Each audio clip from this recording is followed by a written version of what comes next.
Family rejects calls to return kidnapped Ethiopian prince body back home.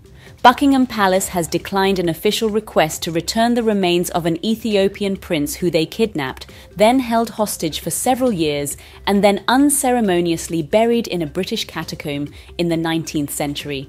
Who is Ethiopia's Prince Alemayehu, and why did British colonizers kidnap a child after murdering his whole family? In 1862, in an effort to strengthen his empire, the prince's father, Emperor Tewodros II, sought an alliance with the British, but his requests were ignored by the then Queen Victoria. Angered by this, the emperor detained some British people who were in his kingdom.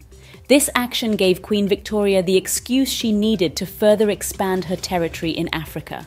She immediately sent a huge military invading force to attack the kingdom. It comprised of some 13,000 British and Indian troops.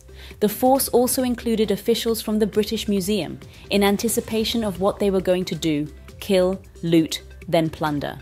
In April 1868, they laid siege to Tewodros's mountain fortress at Magdala in northern Ethiopia, and in a matter of hours overwhelmed the defences.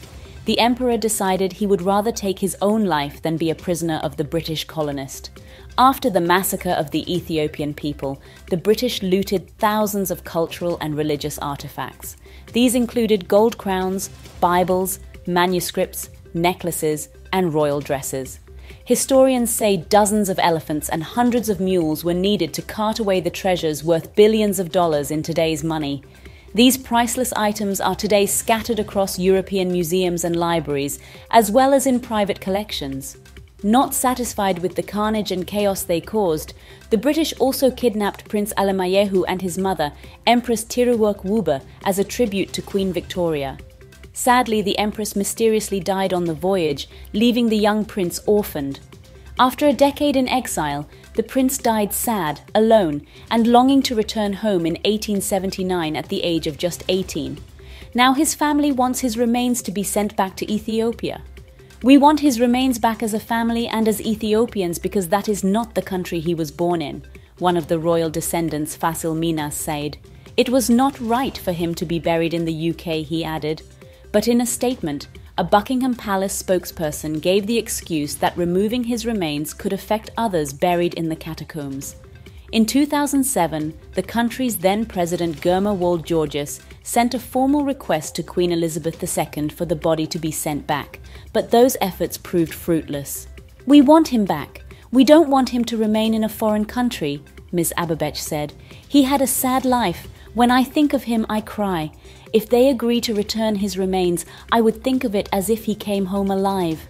She had hoped that she would get a positive response from the newly crowned King Charles III, but unfortunately, dishonor and ruthlessness must still run in the family.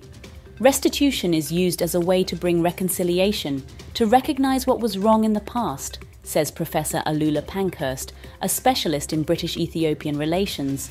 He believes the return of the body would be a way for Britain to rethink its past. It's a reflection and coming to terms with an imperial past.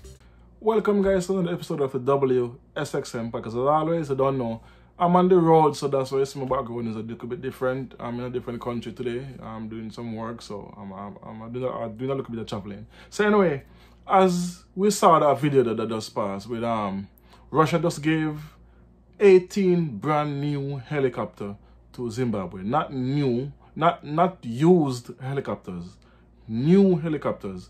And this is a big deal because Zimbabwe have a fleet of well, a little less than 18 helicopters before, but it was Western helicopters. And because of sanctions by America, they can't even repair the helicopters that they themselves most likely had provided are sold to Zimbabwe. But they sanctioned Zimbabwe so heavily on embargoes, they can't get the parts to repair the helicopters. That's needed, especially because, as the president of Zimbabwe said, Malawi and those other countries close by have hurricanes annually and floods. And we see that happen recently and how much people die from the flood. And because they don't have helicopters that's functional and that can help his neighbors, the people lose lives.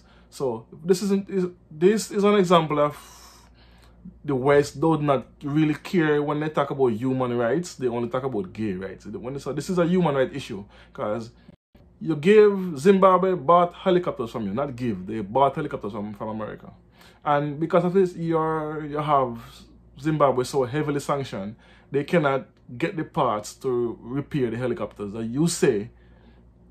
That you say that you're human rights activists, but yet people dying. They cannot fly them out. They cannot go and rescue anyone because of incapacitated helicopters that does not work.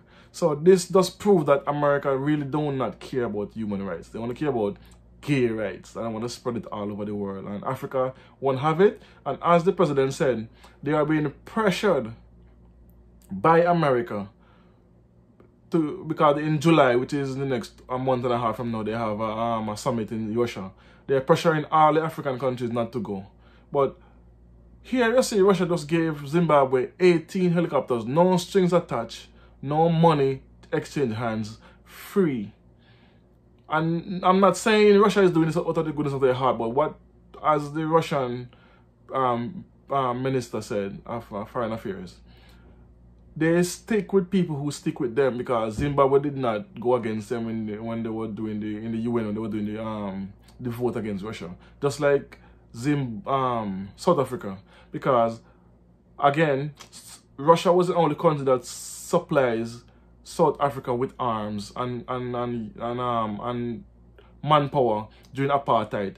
America backed the apartheid government, so don't let them fool you and come with this Nancy glory when they tell them about they need, you can't do anything with Russia because of human rights or because of the war in Ukraine, when they themselves have commit atrocities globally, especially on the continent of Africa.